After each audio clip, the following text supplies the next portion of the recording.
Tu arrives dans un entretien, n'importe quoi en Israël, on te dit « Saper li al atzmecha, raconte-moi qui tu es, quoi tu es ». Et si tu n'as pas préparé 1 minute et demie, 2 minutes de speech, ça passe pas. Et je vais vous dire aussi un petit scoop, c'est que c'est vrai que nous, on donne la série d'ateliers et ensuite une possibilité au Olim d'avoir un rendez-vous personnel avec une conseillère en emploi. La plupart des personnes qui terminent nos ateliers n'ont plus besoin de ce rendez-vous.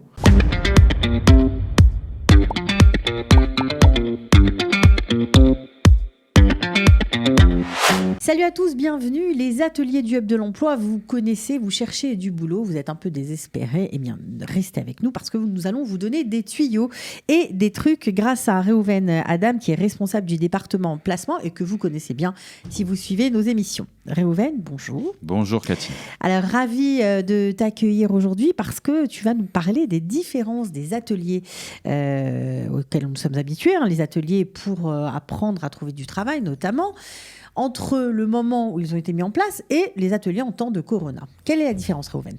Alors, il y a déjà une première différence, c'est que les ateliers étaient physiques, dans une salle de réunion, à Tel Aviv, à Netanya, à Jérusalem, et maintenant, tout est par Zoom, tout est par Internet, et il y a pas mal d'avantages dans ça déjà, parce que ça veut dire que le candidat peut être chez lui, installé, tranquille, il n'a pas besoin de se déplacer, et en un atelier, en fait, on touche beaucoup de Olim qui sont dans différentes villes. C'est-à-dire qu'avant, ça prenait du temps pour passer la série de tous les ateliers que vous proposiez ? Alors, ça, c'est la deuxième chose, effectivement. Avant, ce qu'on avait, on avait un atelier par semaine. Chaque fois, un autre thème. Alors, on a 3 thèmes essentiels. C'est le CV, comment chercher du travail en Israël et préparation à l'entretien d'embauche. Et chaque semaine, on avait un atelier différent. Aujourd'hui, ce qu'on a fait, c'est qu'on a pris les 3 ateliers et on les a mis, les 3, collés. Ça veut dire qu'on a dimanche, lundi et mardi. Dimanche, le CV. Mardi, comment chercher du travail, et lundi et mardi, préparation à l'entretien d'embauche. Et la différence qu'il y a aussi ici est très importante pour les candidats qui cherchent du travail. Parce qu'avant, quand quelqu'un voulait savoir comment ça se passe le marché du travail en Israël, comment je fais pour, etc., on lui disait, suis les ateliers. Alors, il y a un atelier cette semaine, l'atelier la semaine prochaine. Ça prenait 3 semaines. Ça prend au moins 3 semaines. Et encore, s'il est venu au milieu, alors il doit attendre la prochaine série. Sauf que là, si on suit bien ce que vous nous dites, ça prend 3 jours. Ça prend 3 jours. Il a 3 jours où, après 3 jours, il a tout ce qu'il faut. Et s'il a besoin après, il a un rendez-vous avec une coordinatrice, une conseillère dans l'emploi professionnel qui va essayer de le coacher spécialement avec son domaine. Alors, 3 jours, ça commence quand, Reuven ? Là, la prochaine série, c'est le dimanche 15 novembre, 15, 16 et 17 novembre, d'accord ? Dimanche, lundi et mardi à 18h. Donc c'est très facile, par Zoom, on mettra le lien sous la vidéo. Exactement. Et on peut bien sûr suivre ces ateliers. Alors maintenant, il y a plein de gens qui viennent de France, qui viennent d'arriver, qui cherchent du travail, mais qui se considèrent, on va dire, tout à fait au point. Ça veut dire qu'ils ont déjà leur CV, ils parlent plusieurs langues, ils ont un CV en anglais, parfois même en hébreu. Ils se disent, à quoi bon faire un atelier CV ? Ça me sert à rien pour moi, c'est pas pour moi. C'est une très bonne question, une très bonne remarque. Il y a aussi des Israéliens qui se posent cette question. Je suis né en Israël, j'ai pas besoin, je connais, etc., etc. Ce qu'il faut savoir, c'est que chercher un travail, c'est un métier, c'est un travail. Et une personne normale, normalement, cherche du travail une fois tous les 2-3 ans. C'est-à-dire, c'est pas quelque chose qu'elle fait toujours. Et il y a des choses à savoir. Et je vous donne un exemple. Je vais prendre un exemple qui est un peu difficile, justement pour les personnes qui pensent qu'ils connaissent tous les détails. Un CV. Lors du CV, on a la personne, elle marque son nom, son téléphone, son mail, etc. Et ensuite, est-ce qu'on met les études avant, les études universitaires, et après on met l'expérience professionnelle, ou alors on met l'expérience professionnelle et les études ? Vous allez me dire, quelle est la différence ? Il y en a qui vont même dire, on met, je sais pas moi, les études après, d'abord l'expérience professionnelle pour expliquer qui je suis, qu'est-ce que j'ai fait dans ma vie, et ensuite je vais expliquer ce que j'ai étudié. Et la réponse, et ce qu'on apprend dans l'atelier par exemple, c'est un des points, c'est qu'on met d'abord les études. Et pourquoi ? Alors il y en a qui te disent, moi j'ai fait des études il y a 15 ans. C'est plus important, maintenant il faut que je marque mon expérience. Quand vous voyez une offre d'emploi, dans les drishot atafkid, comment on dit drishot atafkid ? Dans les demandes caractéristiques du poste, voilà. Ce sera plus juste. Alors, qu'est-ce qu'ils demandent ? Ils demandent, on veut quelqu'un de motivé, on veut quelqu'un qui a de l'expérience dans ça, ça. Mais la première chose qu'on va voir, c'est toujours Toar Rishon ou Toar Sheni. on va toujours voir le diplôme au début. Licence ou master. Ça veut dire que ça va être ça la barrière pour rentrer sur ce poste. Après que tu as une licence, on veut savoir si tu as de l'expérience, etc. Qu'est-ce qui se passe sur le candidat qui met d'abord ses expériences professionnelles en haut et ensuite il met ses études académiques? Quand le recruteur il va lire le CV, et on explique que ça prend 10 secondes, il va d'abord regarder, alors il va lire, effectivement, il a l'expérience, etc. Mais il y a quelque chose qui va le déranger dans son inconscience. Mais est-ce qu'il a le diplôme ou il n'a pas le diplôme? Parce que s'il a cette expérience, mais il n'a pas le diplôme, je ne peux même pas le convoquer. À partir du moment où je mets les diplômes en haut, et je lui dis, voilà monsieur, sur ce point-là, on est tranquille. Maintenant, il va être beaucoup plus concentré sur mon expérience professionnelle, parce qu'il sait que c'est ça l'essentiel. Il ne va pas s'occuper à arriver à la fin du CV pour savoir si j'ai le diplôme ou j'ai pas le diplôme. Est-ce qu'il peut aller jusqu'à jeter le CV à la poubelle parce que c'est pas dans le bon ordre? Ça peut arriver ou il ne faut pas exagérer? Pas dans le bon ordre, non. Mais s'il est désordonné, ça veut dire que vraiment, c'est des couleurs différentes. S'il y a de la couleur, s'il y a des détails personnels, et en plus, les expériences professionnelles sont en premier au lieu d'être en dessous les études. Ouais, c'est clair que non, ouais, il va avoir un autre CV. Et justement, j'ai eu hier une remarque d'un recruteur qui m'a dit, nous, on a voulu faire très vite pour envoyer la candidature parce qu'au temps de Corona, il y a beaucoup de candidats sur le marché, on ne veut pas perdre de temps.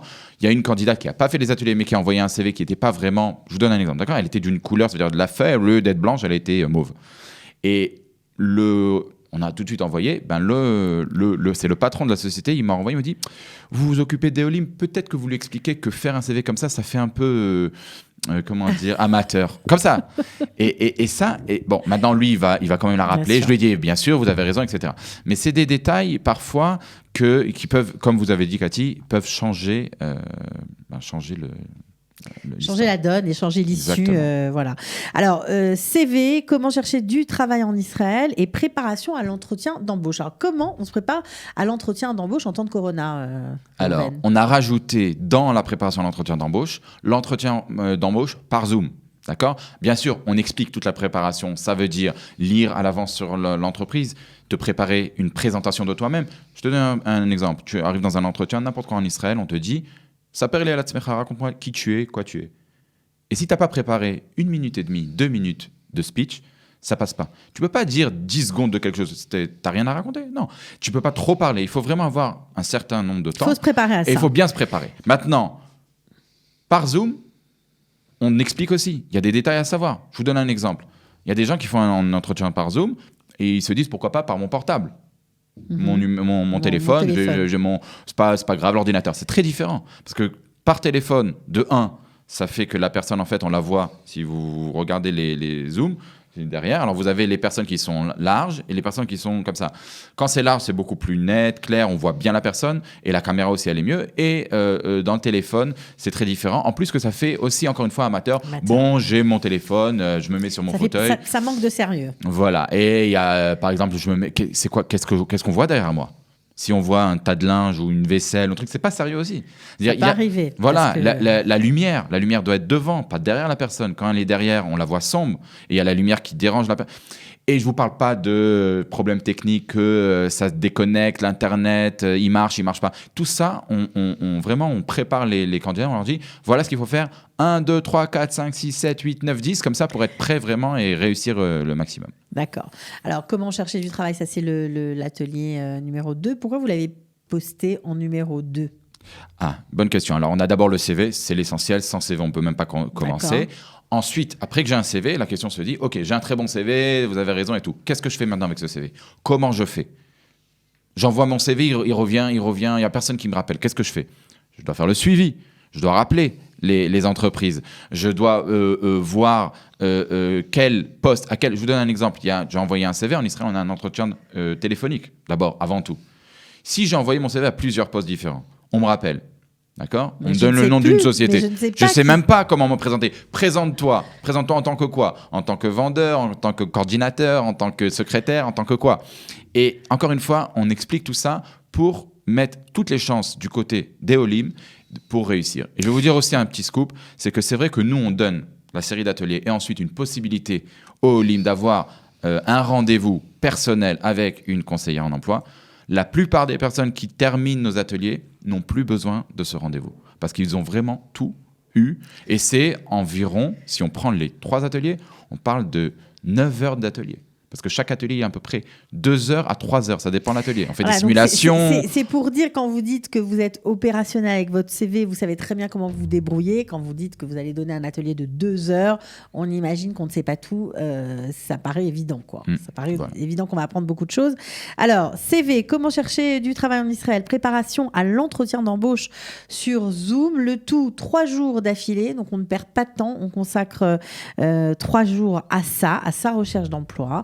15, 16, 17 novembre, donc ça commence dimanche. Ça me paraît vraiment quelque chose à faire, surtout si on est en recherche d'emploi. Est-ce qu'il y a du travail en ce moment ? Alors, si on rentre sur le site du Hub de l'Emploi, on voit près de 850 annonces. On publie tous les jours environ 2 annonces par jour dans un domaine, c'est énorme, dans un domaine différent à chaque fois, dans une ville différente. Et ça veut dire que oui, il y a du travail. Nous, c'est vrai que ça nous demande énormément d'investissement pour trouver des offres et encore plus pour les placer. Et grâce à Dieu, pendant les mois du Corona, on a vraiment fait un très très bon travail. On a en moyenne 10-12 personnes placées tous les mois par le Hub de l'Emploi. Depuis le début du Corona. Depuis le début du Corona. C'est extra. Bon, en tout cas, Rouven, merci beaucoup d'avoir été avec nous aujourd'hui. J'espère que vous allez avoir full. On peut s'inscrire. On va mettre le lien. Tout de suite. On met le lien. On va mettre le lien sur le. Il faut s'inscrire à chaque fois. Hein. Oui, pour la série, il faut s'inscrire. Et je veux rajouter, ça coûte 60 shekels. C'est un prix qui est subventionné, bien sûr, pour, comme on a dit, 2 heures, 3 heures d'atelier à chaque fois, 3 ateliers. On a dit qu'il fallait quelque chose de symbolique pour que les gens s'engagent, s'investissent. Et moi, je préfère que les candidats s'attendent à recevoir de la bonne qualité. Et on s'attend toujours à de la bonne qualité quand on paye. Alors même, quand on paye quelque chose, même si c'est symbolique. Ok. Voilà. Je pense que le message est bien passé, Rouven. Vous revenez quand vous voulez. Merci, Cathy. Ciao.